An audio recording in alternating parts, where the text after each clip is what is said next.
નમસ્કાર વિદ્યાર્થી મિત્રો, ફરી એકવાર સ્વાગત છે તમારું આપણી યુટ્યુબ ચેનલ ધૈર્ય લાઈવ અને વીકે ક્લાસમાં. વિડીયોનું ટાઇટલ તમે જોયું જ હશે કે આજના વિડીયોમાં આપણે જોવાના છીએ જીકેના આ 100 પ્રશ્નો શું તમને આવડે છે.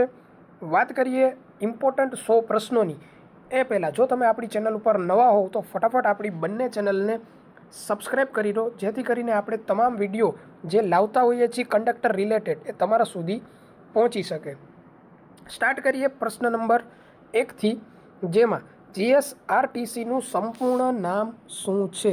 તો અહીં આપણે ફૂલ ફોર્મ પૂછેલું છે, એટલે આ તમને આવડતું જ હોવું જોઈએ, જેનું નામ છે Gujarat state road transport corporation. ખૂબ જ અગત્યનો પ્રશ્ન કહી શકાય. ઘણા વિદ્યાર્થીઓને ખ્યાલ નથી હોતો, કારણ કે 3 કે 5 ફોન્ટનું જે આખું નામ છે એમાં તમારા માટે કોર્પોરેશન, કોર્પોરેટ એવા અલગ અલગ શબ્દો ચેન્જ કરી તમારે લોકોને કન્ફ્યુઝન કરી શકે છે, પણ આ એક સંપૂર્ણ તમારે ધ્યાન રાખવાનું રહેશે. પછી બીજો પ્રશ્ન છે જીએસઆરટીસીનું મુખ્ય મથક ક્યાં આવેલું છે. સાચો જવાબ આવશે એનો અમદાવાદ. નેક્સ્ટ પ્રશ્ન તરફ વધીએ. પ્રશ્ન નંબર 3 કહે છે ગુજરાતમાં જાહેર પરિવહન માટે મુખ્ય સરકારી બસ સેવા કઈ છે. તો મુખ્ય સરકારી બસ સેવા આપણને ખ્યાલ છે જીએસઆરટીસી છે. વધીએ આગળ. જીએસઆરટીસી સંદર્ભે જ પ્રશ્નોના આપણે અહીં લીધેલા છે, જેથી કરીને તમને વધુ ખ્યાલ આવે.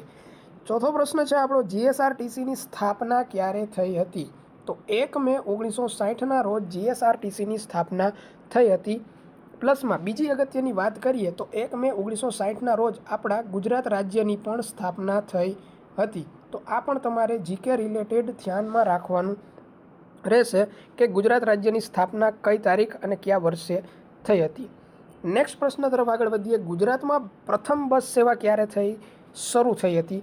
પ્રથમ બસ સેવાની વાત કરે છે, એટલે કે 1920માં જ સ્ટાર્ટ થઈ હતી. આ પણ પ્રશ્ન અગત્યનો કહી શકાય જીકેના રિલેટેડ તમારા માટે. બસમાં મુસાફરી કરવા માટે કયા દસ્તાવેજ અથવા ટિકિટની જરૂરી છે. આ એક કોમન પ્રશ્ન કહી શકાય. એક તો પહેલી વસ્તુ છે ટિકિટ અથવા તો તમે કઢાવેલો પાસ. આ બંને વસ્તુ ટિકિટ માટે અથવા તો આપણી બસની સવારી માટે જરૂરી હોય છે. બેઝિકથી આપણે લોકો શરૂઆત કરીએ છીએ મિત્રો. તમારી એક્ઝામ જીએસઆરટીસી દ્વારા કન્ડક્ટ કરાવવામાં આવશે, એટલે આપણે જીએસઆરટીસીથી જ આ જીકેની સિરીઝ શરૂ કરી છે. વિડીયોમાં લાસ્ટ સુધી બન્યા રહેજો. આપણે એમાં તમને આની પીડીએફ ક્યાંથી મળશે એની પણ વાત કરીશું, અને જીકેમાં કયા કયા લેવલે અને કેટલા ડિગ્રી, એટલે કે 360 ડિગ્રીથી આપણે વાત કરીશું કે કયા કયા જીકેના પ્રશ્નો પૂછી શકાય છે. હવે આવે છે ગુજરાતની વાત છે, તો તમારે કંડક્ટર માટે આપણી જે એસટી બસ હોય છે એ આખા ગુજરાતમાં તો ભ્રમણ કરશે જ, એટલે એના માટે આપણે ગુજરાત રાજ્યનો પણ પરિચય હોવો જરૂરી છે. એટલે કે તમારે ગુજરાતની માહિતીનો 1 કે 2 પ્રશ્નો તમારા એક્ઝામમાં જોવા મળશે જ. એટલે ગુજરાત વિશે આ ફેક્ટ નોલેજ તમને ખ્યાલ હોવો જોઈએ. ગુજરાત રાજ્યની સ્થાપના જે આપણે હમણાં જોઈ ગયા હતા 1 મે 1960ના રોજ થયેલી છે. ગુજરાતનું સૌથી મોટું શહેર કયું છે. તો સૌથી મોટું શહેર છે અમદાવાદ. નેક્સ્ટ પ્રશ્ન તરફ આગળ વધીએ. ગુજરાતની સત્તાવાર ભાષા કઈ છે. તો ગુજરાતી ખ્યાલ છે આપણને, ગુજરાતમાં રહેતા લોકોને ખ્યાલ જ હોય છે. ગુજરાતનું સૌથી મોટું રણ કયું છે. તો ગુજરાતનું સૌથી મોટું રણ આવશે કચ્છનું મોટું રણ, સફેદ રણ છે જે ગુજરાતનું મોટું રણ છે. નેક્સ્ટ આગળ વધીએ. ગુજરાતની રાજધાની કઈ છે. તો એ છે ગાંધીનગર. ખ્યાલ હોવો જોઈએ. ગુજરાતમાં કુલ જિલ્લા કેટલા આવેલા છે. અહીં તમને લખેલું છે 33, પણ 33 જિલ્લા નથી મિત્રો. તમારી તૈયારી જૂની હોય તો એમાં તમે 33 જિલ્લાઓ ભણેલા હો. મોટાભાગના વિદ્યાર્થીઓ અહીં ભૂલ કરે છે કે 33 જિલ્લા પણ હાલમાં 33 નથી, પણ 34 જિલ્લાઓ થઈ ગયા છે, જેમાં લાસ્ટમાં જે જિલ્લો એડ થયો છે જેનું નામ છે વાવ થરાદ, જે 34માં જિલ્લા તરીકે બનાવવામાં આવેલો છે. નેક્સ્ટ પ્રશ્ન આગળ વધીએ. ગુજરાતનો દરિયા કિનારો આશરે કેટલા કિલોમીટર છે. અહીં પણ જવાબ આપેલો છે 1600. મોટાભાગના વિદ્યાર્થીઓ 1600 ટીક કરીને આવે છે ઓપ્શનમાં જૂની તૈયારીના જૂના ડેટા મુજબ, પણ સાચો જવાબ આપણે તમારી સમક્ષ રાખેલો છે, જે છે 2340 કિલોમીટર. સાચો જવાબ આવશે નવા ડેટા પ્રમાણે. ભારતનો દરિયા કિનારો પણ નવા ડેટા પ્રમાણે જ તમારે યાદ રાખવાનો રહેશે. વધીએ આગળ. ગુજરાતનું સૌથી મોટું બંદર કયું છે. તો કે કંડલા બંદર છે. અહીં તમારા 2 મોસ્ટ પાર્ટ કમ્પ્લીટ થયા છે. હજી આપણે શરૂઆત કરી છે આપણા પ્રશ્નોની. વધીએ આગળ, ગુજરાતના રાજ્ય પ્રતીકો વિશે પણ તમને ખ્યાલ હોવો જોઈએ. ખ્યાલ છે મને કે તમને લોકોને આ બેઝિક પ્રશ્નો યાદ હશે જ, પણ જે લોકોને ખ્યાલ ન હોય અથવા તો ભૂલાઈ ગયા હોય અથવા તો કન્ફ્યુઝન હોય એના માટે આ પ્રશ્નો આપણે બેઝિકથી લઈને સ્ટાર્ટ કરેલા છે. ગુજરાત રાજ્યનું રાજ્ય પ્રાણી તો એશિયાટિક સિંહની હમણાં આપણે વાત કરીએ તો 10 ઓગસ્ટના દિવસે વિશ્વ સિંહ દિવસ ઉજવાયો હતો. વિશ્વ સિંહ દિવસ તાજેતરમાં તમારી એક્ઝામ માટે આ ઇમ્પોર્ટન્ટ બની શકે છે. નેક્સ્ટ પ્રશ્ન તરફ આગળ વધીએ. ગુજરાતનું રાજ્ય ફૂલ કયું છે? તો રાજ્ય ફૂલ આવશે ગલગોટો. નેક્સ્ટ વધીએ આગળ. ગુજરાતનું સૌથી ઊંચું શિખર કયું છે? તો એ આવશે ગિરનાર, જે જુનાગઢ જિલ્લામાં આવેલું છે. ખ્યાલ જ હશે આપણને, જીકે પરફેક્ટથી તમે તૈયારી કરતા હો એટલે વાંચવામાં આવેલું જ હોય. ગુજરાતનું રાજ્ય પક્ષી કયું છે? તો એમાં આવશે સાચો જવાબ આપણો સુરખાબ, ફ્લેમિંગો પણ કહી શકાય. નેક્સ્ટ છે એશિયાટિક સિંહોનું મુખ્ય નિવાસ સ્થાન કયું છે? તો એમાં સાચો જવાબ આવશે ગીર રાષ્ટ્રીય ઉદ્યાન. નેક્સ્ટ છે ગુજરાતની સૌથી લાંબી નદી કઈ છે? તો ગુજરાતની સૌથી લાંબી નદી પૂછવામાં આવે તો એ આવશે સાબરમતી, અને જો મોટી નદી પૂછવામાં આવે તો એ આવશે નર્મદા. નેક્સ્ટ વાત કરીએ, ગુજરાત રાજ્યનું વૃક્ષ કયું છે? તો એ આવશે વડ. ત્યારબાદ છે ગીર રાષ્ટ્રીય ઉદ્યાન કયા જિલ્લામાં આવેલું છે? તો એમાં સાચો જવાબ આવશે જુનાગઢ અને ગીર સોમનાથ. વધીએ આગળ.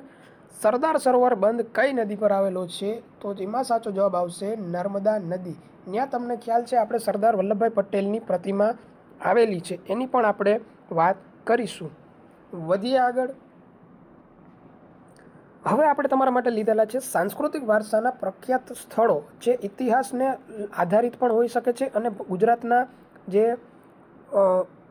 બનાવેલા હોય કે જે સ્થળો ખૂબ જ ઇમ્પોર્ટન્ટ હોય એના વિશે આપણે વાત કરવાના છીએ. સાંસ્કૃતિક વારસામાં આપણને ખ્યાલ છે કેટલું બધું આવી શકે છે. એક તો નૃત્ય આવી શકે છે, પછી ઇતિહાસમાં લગતા વાવ, તળાવ, કૂવા વગેરે પણ આવી શકે છે, અને તહેવાર આવી શકે છે. તહેવાર, કયા તહેવાર ઉજવાય છે એ બધું સાંસ્કૃતિક વારસામાં આવતું હોય છે.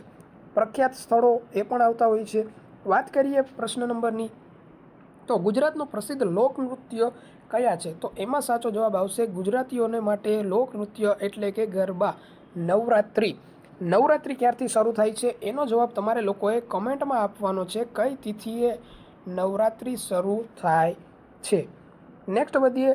ગુજરાતનું સુપ્રસિદ્ધ સૂર્ય મંદિર ક્યાં આવેલું છે? ખૂબ જ ઇમ્પોર્ટન્ટ પ્રશ્ન કહી શકાય આ ઇતિહાસની દૃષ્ટિએ અને જીકેની દૃષ્ટિએ પણ, જેમાં આવે છે મોઢેરા, પુષ્પાવતી નદીના કિનારે.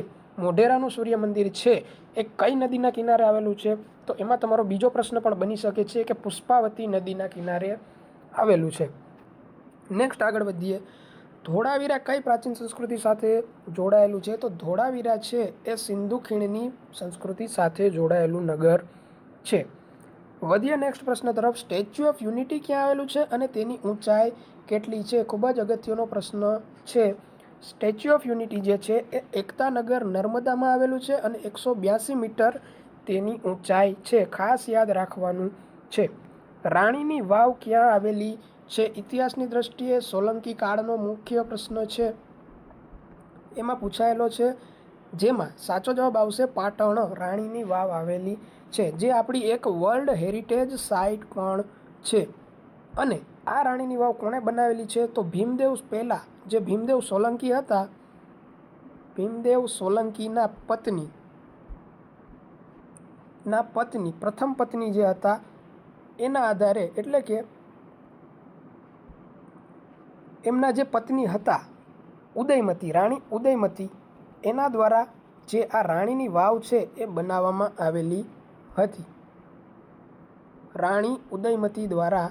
આ પણ તમને પૂછાઈ શકે છે મિત્રો કે રાણીની વાવ કોણે બંધાવેલી હતી અથવા કયા રાજાના પત્ની હતા? તો ભીમદેવ પહેલાંના પત્ની ઉદયમતી દ્વારા. પછી છે ગુજરાતનું પ્રસિદ્ધ લોકમેળો, જે પ્રસિદ્ધ લોકમેળો કહી શકાય એ ક્યાં ભરાય છે? ખૂબ જ ઇમ્પોર્ટન્ટ છે આ. તરણેતરના મેળામાં સુરેન્દ્રનગર જે યોજાય છે તે ગુજરાતનો પ્રસિદ્ધ લોકમેળો છે. ત્યાં રંગબેરંગી છત્રીઓનું આકર્ષણનું કેન્દ્ર હોય છે, જે તે આ મેળાની ખાસિયત હોય છે.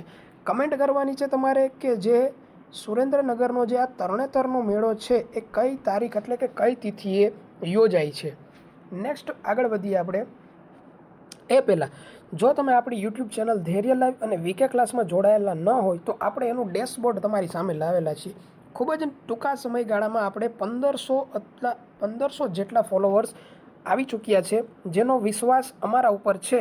અને તમે પણ હજી એમાં ન જોડાયો તો ફટાફટ એમાં જોડાઈ જાઓ. એનું ડેશબોર્ડ પણ તમારી સામે રાખેલું છે. આ એક પ્રમોશન માટેની વાત નથી, પણ મિત્રો આમાં આપણે ટૂંક જ સમયમાં જે વધુ માહિતી આપી શકાય ને એનું ડેશબોર્ડ તમે જોઈ શકો છો. આમાં આપણે 16 મહાજનપદની વાત કરેલી હતી. એક જ પોસ્ટમાં તમારે સંપૂર્ણ રિવિઝન થઈ જાય. વિટામિનની વાત કરેલી હતી. શાસ્ત્રીય નૃત્યો ડે બાય ડે સાંસ્કૃતિક શાસ્ત્રીય નૃત્યો છે. એક નૃત્યનું ડિટેલમાં આપણે તમારે ખાલી પોસ્ટને સેવ કરી લેવાની છે અને એક્ઝામ ટાઈમે આ પોસ્ટ જોઈને જવાનું છે. એક પણ માર્ક્સ તમારો કપાશે નહીં. ખૂબ જ ઇમ્પોર્ટન્ટ કહી શકાય એવો ગુજરાતના ઇતિહાસનો સોલંકી વંશ, કંડક્ટર માટે સ્પેશિયલી ઇતિહાસમાંથી આ વંશમાંથી અને ખાસ કરીને ગુજરાતમાંથી આ જે વંશ છે એ સુવર્ણ યુગ કહેવાય છે. તો એના 50 MCQ આપણે ઇન્સ્ટાની પોસ્ટ ઉપર મૂકેલા છે, જેથી કરીને તમામ યોદ્ધાઓને આ જે ઇમ્પોર્ટન્ટ માહિતી છે એ પહોંચી શકે. તમે આપણું ડેશબોર્ડ જોઈ શકો છો. એમાં આપણે કમ્પ્લીટલી ઇન્ફોગ્રાફિક દ્વારા સંપૂર્ણ રીતે તમે વિઝ્યુઅલી યાદ રાખી શકો એવી રીતે આપણે સૂર્યની વાત કરેલી છે. તમારે ખાલી એકવાર પોસ્ટ જોવાની રહેશે, બીજી વાર તમારે રિવિઝન માટે કામ આવશે, ફટાફટ રિવિઝન થશે. બીજી પોસ્ટ તમે તમારી સામે જોઈ શકો છો કે એમાં આપણે અસમ રાજ્યની વાત કરેલી છે. તો અસમ રાજ્યનું A to Z 360 degree level આપણે બધું એમાં કવર કરી લીધું છે. જેમ કે એની સરહદ શું છે, એના મુખ્ય તહેવાર કયા છે, એના લોકનૃત્ય કયા છે. લોકનૃત્ય છે તો કીધું છે કે બિહુ, સત્રિયા ને ઝોઝાઈની છે. તો એ તમારે ડાયરેક્ટલી એક રાજ્યને ડિટેલમાં ન વાંચવું પડે, ફટાફટ વાંચી શકો એના માટે વાત કરેલી છે. તો હજી સુધી તમે આપણા ઇન્સ્ટામાં ન જોડાયો તો ફટાફટ આપણા ઇન્સ્ટામાં જોડાઈ જજો, જેની લિંક આપણે આપણા ડિસ્ક્રિપ્શનમાં રાખેલી છે. વધીએ આગળ. વીકે ક્લાસ અને ધૈર્ય લાઈવ બંનેની લિંક જોડાવા માટે, ઇન્સ્ટા માટે જોડાવા માટેની લિંક આપણે ડિસ્ક્રિપ્શનમાં રાખેલી છે.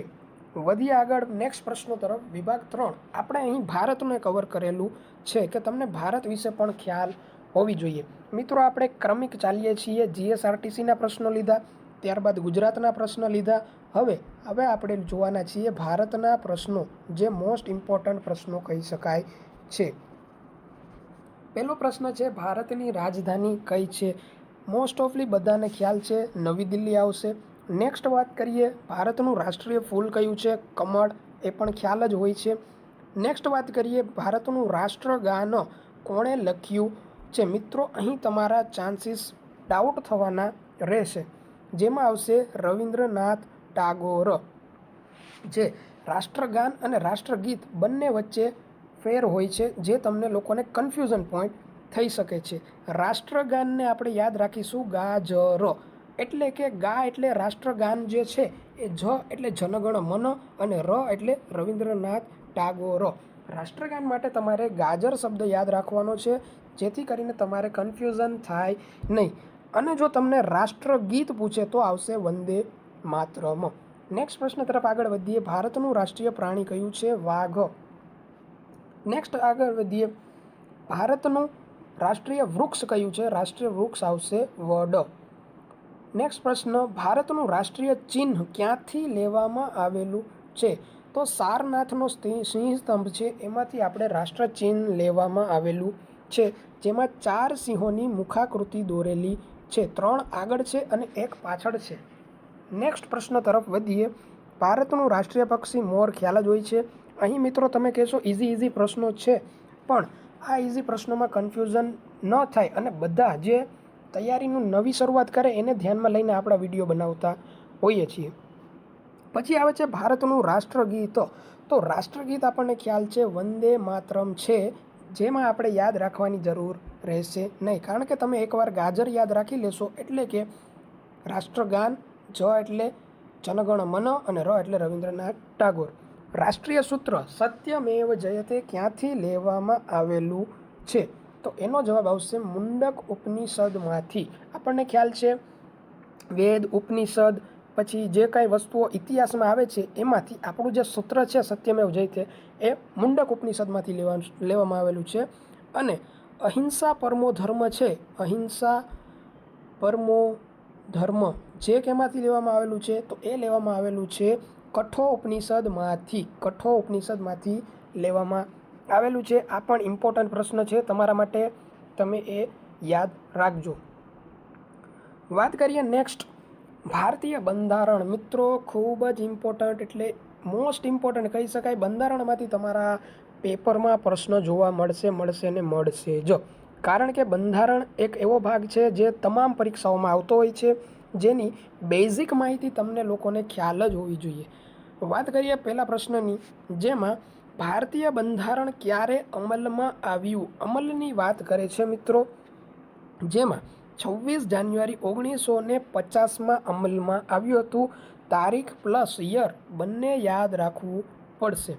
નેક્સ્ટ છે મૂળભૂત અધિકારો કયા ભાગમાં છે, તો ભાગ 3માં, બંધારણના ભાગ 3માં મૂળભૂત અધિકાર આવેલા છે અને કુલ 6 અધિકારો આવેલા છે. જે લોકો બંધારણ ડિટેલમાં વાંચેલું હશે એ લોકોને ખ્યાલ હશે, પણ તમારે લોકોએ કંડક્ટરના યોદ્ધાઓએ આટલી બેઝિક માહિતી તો તમને ખ્યાલ જ હોવી જોઈએ.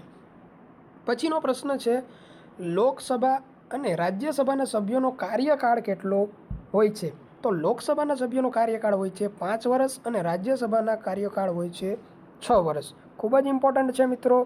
નેક્સ્ટ પ્રશ્ન તરફ વધીએ. બંધારણના ઘડવૈયા કોણ છે? બધાને ખ્યાલ હોવો જોઈએ, ડૉક્ટર BR આંબેડકર બંધારણના ઘડવૈયા છે અને જે આપણી સમિતિ છે એના અધ્યક્ષ હતા, જે ખરડા સમિતિ હતી, મુસદ્દા સમિતિ કહેવાય એને, જે મુસદ્દા સમિતિના અધ્યક્ષ હતા જેના આપણે આખું બંધારણનો ડ્રાફ્ટ તૈયાર કરેલો હતો. એટલે આપણે બંધારણના ઘડવૈયા ડૉક્ટર બાબા સાહેબ આંબેડકરને કહીએ છીએ. ત્યારબાદનો ખૂબ જ ઇમ્પોર્ટન્ટ પ્રશ્ન છે મૂળભૂત ફરજો કયા અનુચ્છેદમાં આવેલી છે? 51A. ખાસ યાદ રાખવાનું છે મિત્રો, આ આર્ટિકલ અગત્યનો છે એટલે અહીંયા લીધેલો છે 51A.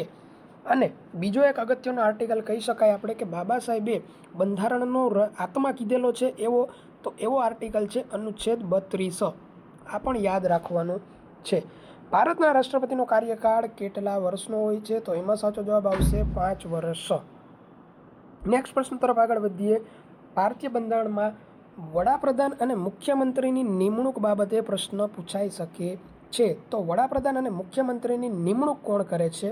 તો કેન્દ્ર લેવલે હોય છે વડાપ્રધાન, જેની નિમણૂક કરશે રાષ્ટ્રપતિ, અને રાજ્ય લેવલે હોય છે મુખ્યમંત્રી, જેની નિમણૂક કરશે રાજ્યપાલ.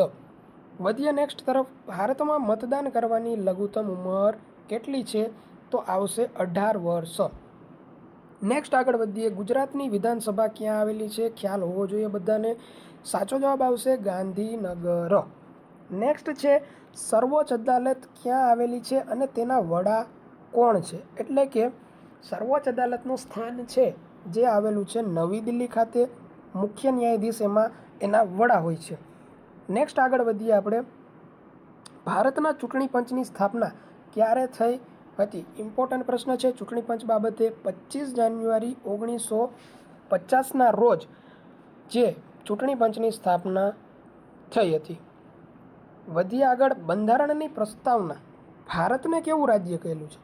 તો કે બંધારણનું જે પ્રસ્તાવના એટલે કે આમુખ જે છે, તો આમુખમાં બંધારણને કીધેલું છે કે સાર્વભૌમ છે, સમાજવાદી છે અને બિનસાંપ્રદાયિક છે.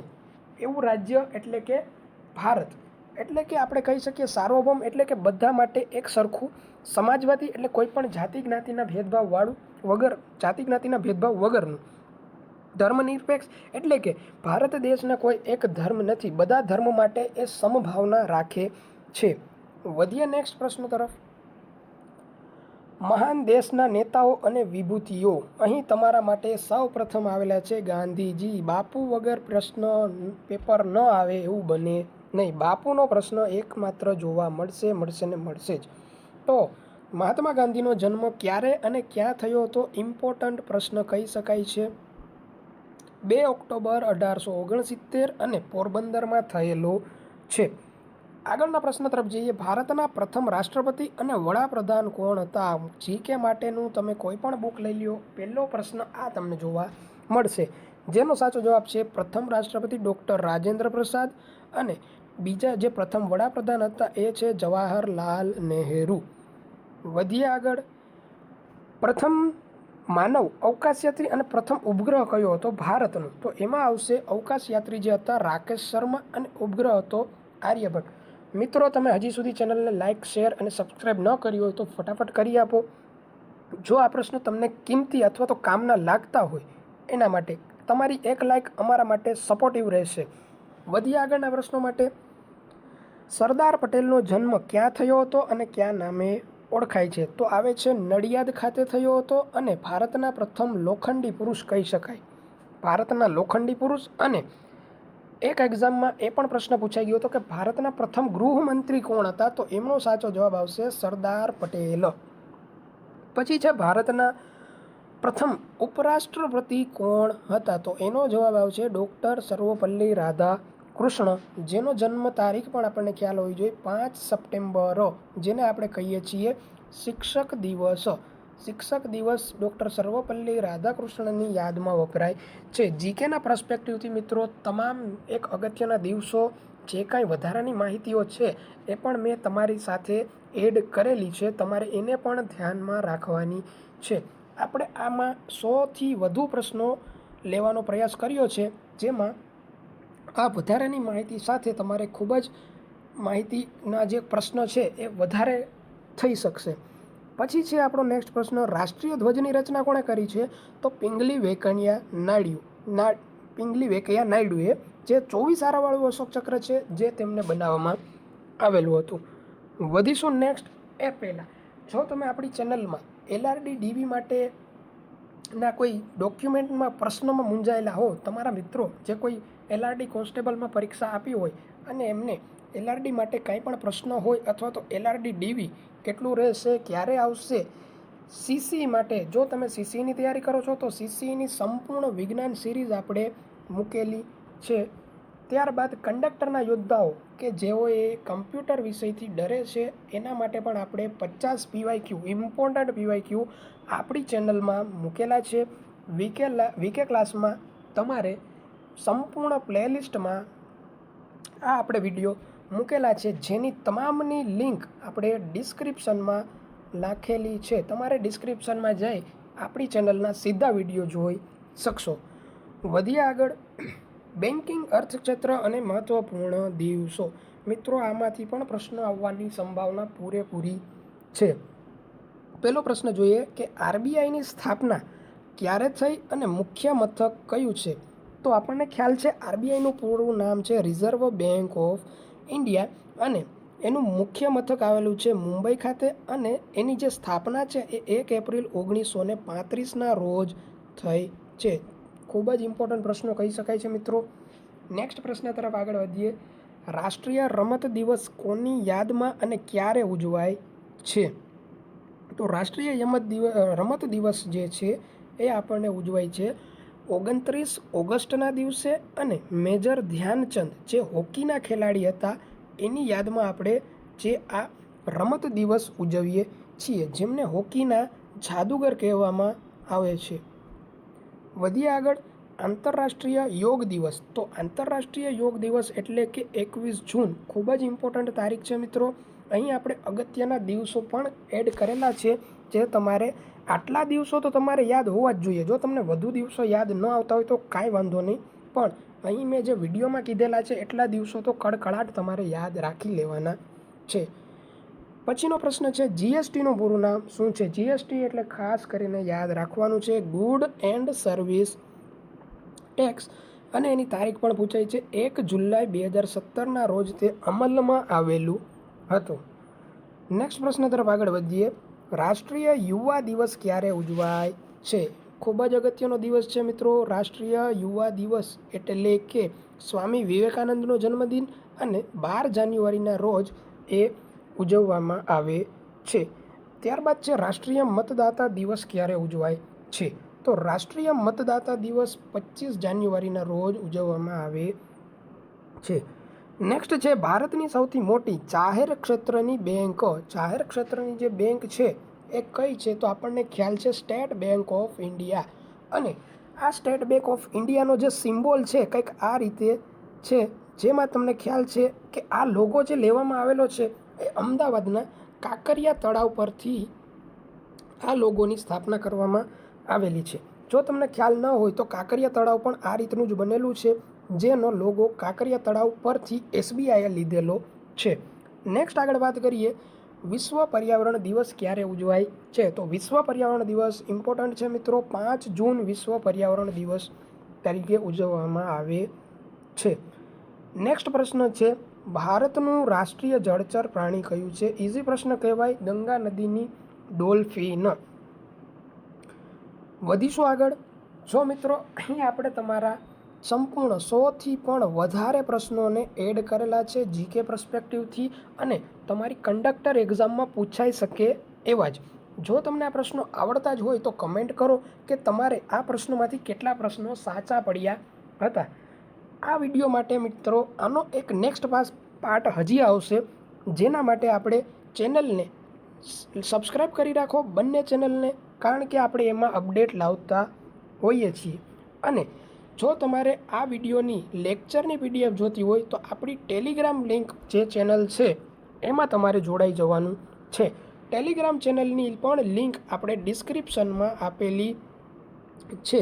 તો મિત્રો આ લેક્ચર કેવા લાગ્યા તમને પ્રશ્નો? કંડક્ટર માટે તમારે જે કાંઈ પ્રતિભાવો હોય, હવે પછીનો નેક્સ્ટ વિડીયો કેના પર જોઈએ છીએ તેની તમે મને કોમેન્ટમાં જાણ કરજો. મળીશું નેક્સ્ટ વિડીયોમાં, ત્યાં સુધી જોડાયેલા રહો. Thank you so much.